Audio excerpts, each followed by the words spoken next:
राधे राधे प्रणाम। मैं पूनम अपने YouTube चैनल पूनम सरिता संगीत में आप सबका तहे दिल से स्वागत करती हूँ और आप सबके लिए ईश्वर से मंगल कामना करती हूँ। आज हम लोग बहुत ही सुंदर कजरी गीत लेके आए हैं। आप लोग सुनिए, कैसा लगा कमेंट बॉक्स में ज़रूर बताइएगा।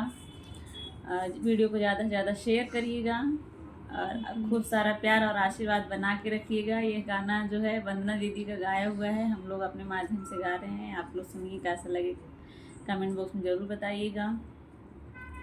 हमें डोली में बैठावे जब नौनिया सखी का पे मोर बदनिया सखी ना।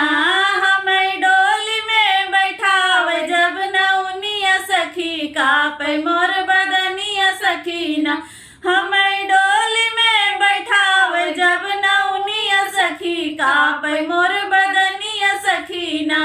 लोग देखने को आए, सासू तारने को आई। लोग देखने को आए, सासू तारने को आई। बोली बोलन को खड़ी है, जेठनिया सखी का पे मोर बदनिया सखी ना।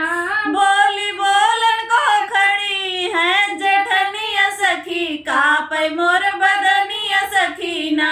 हमें डोली में बैठावे जब नौनिया सखी का पे मोर बदनिया सखी ना।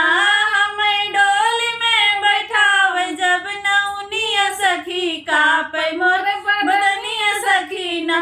लोग देखने को आए, सासू तारने को आई। लोग देखने को आए, सासू तारने को आई। बोली बोलन को खड़ी है, ननदिया सखी का पे मोर बदनिया सखी ना। बोली बोलन को खड़ी है, ननदिया सखी का पे मोर बदनिया सखी ना। हमें डोली में बैठावे जब नौनिया सखी का पे मोर बदनिया सखी ना। हमें डोली में बैठावे जब नौनिया सखी का पे मोर